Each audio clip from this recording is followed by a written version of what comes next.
এতিয়া ক'বলৈ বেয়া আমাৰ অসমীয়াত এটা কথা কয় নহয় বুঢ়া লোকে যে অল্পবিদ্যা ভয়ংকৰী যি মানুহ সি সিমানত থাকিব লাগে তেওঁ কি বুজি পায় আদা বেপাৰীয়ে জাহাজৰ মূল কিবা বুজি পায় নেকি তেওঁ হৈছে আদা বেপাৰী তেওঁ এটা বেপাৰী ব্যৱসায়ী তেওঁতো ৰাজনীতি একো বুজি নাপায় তেওঁ ভাৰতৰ ইতিহাস বুজি নাপায় ভাৰতৰ স্বাধীনতা আন্দোলন তেওঁ বুজি নাপায় তেওঁ পাহৰি গ'ল যে যিখন সংবিধানক চুই তেওঁ মন্ত্ৰী হৈছে শপত হৈছে সেই সংবিধান এই জন্তু নামৰ যাক তেওঁ জন্তু বুলি কৈছে সেই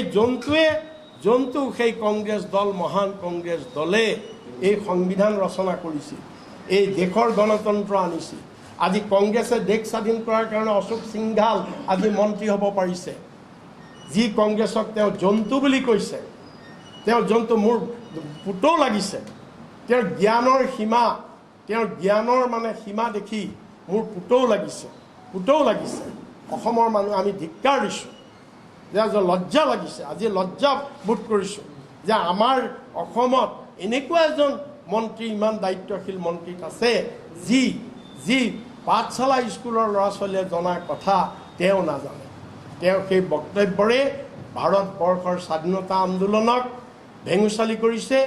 ভাৰতবৰ্ষৰ মহান ইতিহাসক তেওঁ অপমান কৰিছে আৰু যি লাখ লাখ শ্বহীদ স্বতন্ত্ৰ সেনানী যিসকলৰ ত্যাগৰ বিনিময়ত আমি দেশ স্বাধীন পাইছোঁ সেইসকলক তেওঁ অপমান কৰিছে তেওঁ পাহৰি গ'ল যে তেওঁ আজি কংগ্ৰেছে যদি দেশ স্বাধীন কৰি এই গণতন্ত্ৰ নানিলেহেঁতেন আজি অশোক সিংঘাল এই ৰাস্তাত লোহা বিক্ৰী কৰি ফুৰা স্ক্ৰেপ বেপাৰী হৈ থাকিব লাগিলহেঁতেন আজি অশোক সিংঘাল আজি তেওঁ এই টকাৰ হেৰিয়াত ক্ষমতাত আজি তেওঁ চব পাহৰি গৈছে তাৰ প্ৰত্যুত্তৰ ৰাইজে নিজে সময়ত দিব এতিয়া ক'বলৈ বেয়া আমাৰ অসমীয়াত এটা কথা কয় নহয় বুঢ়া লোকে যে অল্পবিদ্যা ভয়ংকৰী যি মানুহ সি সিমানত থাকিব লাগে তেওঁ কি বুজি পায় আদা বেপাৰীয়ে জাহাজৰ মূল কিবা বুজি পায় নেকি তেওঁ হৈছে আদা বেপাৰী তেওঁ এটা বেপাৰী ব্যৱসায়ী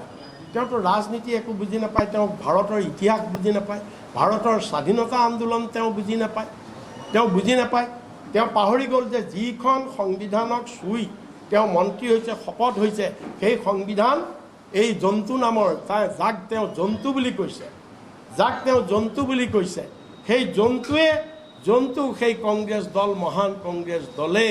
এই সংবিধান ৰচনা কৰিছিল এই দেশৰ গণতন্ত্ৰ আনিছিল আজি কংগ্ৰেছে দেশ স্বাধীন কৰাৰ কাৰণে অশোক সিংঘাল আজি মন্ত্ৰী হ'ব পাৰিছে